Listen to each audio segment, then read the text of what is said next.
All right, folks, welcome to the latest installment of Sports with Joe and Ish. I'm the sports editor of the San Marcos Daily Record, Joe Vazzelli, and I'm here with our go-to man as far as the Rattlers and a bunch of other things are concerned, Ishmael Johnson. And Ish, Texas State over the weekend, they picked up a victory that they really needed to get their 7th win on the season, their first winning season, I believe, in the last 4 years, with a 54-31 victory over Georgia State. And going into this game, you know, I kind of watched them throughout the week of practice, and they looked really focused, and it seemed to show during the game that they knew the importance of this game and what they needed to do. Yeah, last season, 6 wins didn't get it done. They knew that this next win over a team like Georgia State was certainly possible.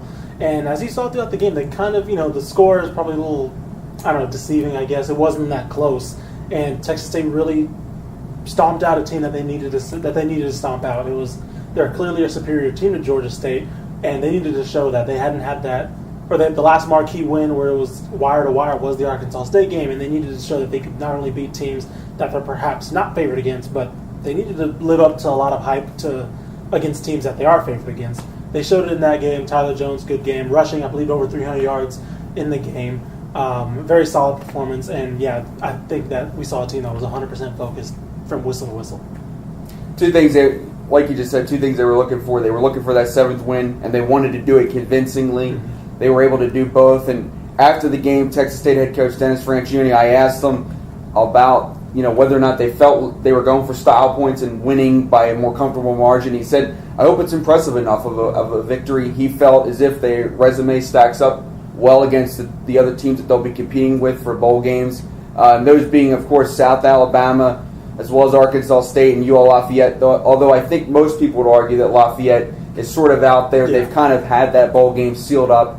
And as we all know, the Sun Belt has 3 bowl tie-ins, the New Orleans Bowl, the Raycom Media Camellia Bowl, and the GoDaddy.com Bowl.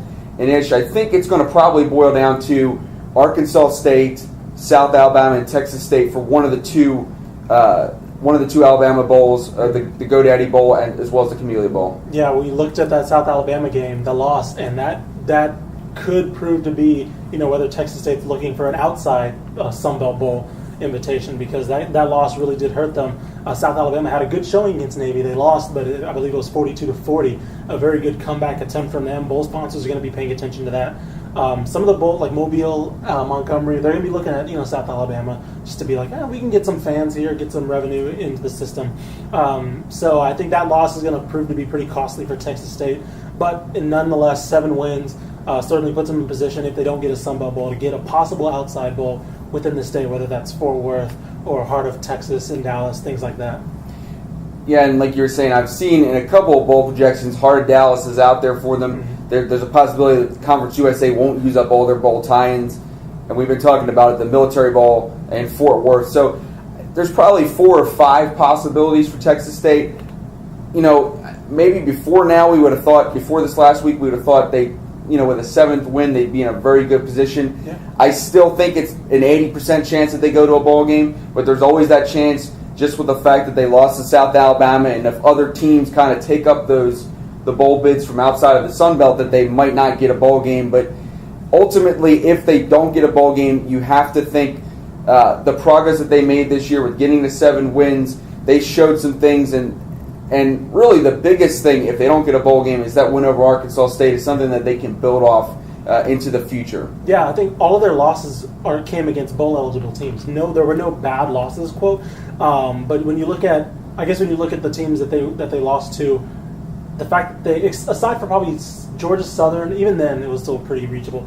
Aside from probably Navy and Lafayette, none of those losses were like, well, they never had a chance.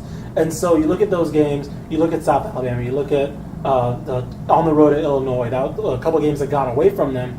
There were really no games that Texas State said there was no chance that they could win.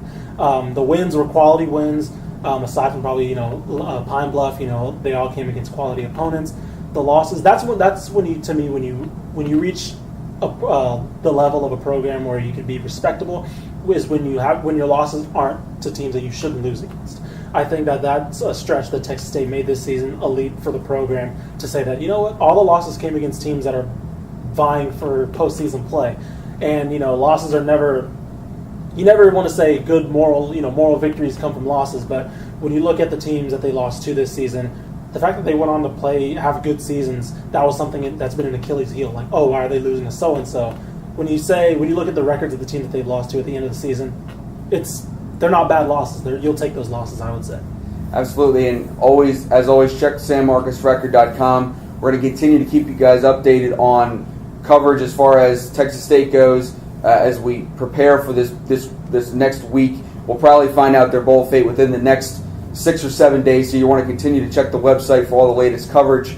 So for the latest installment of Sports with Joe and Ish, we're both signing off.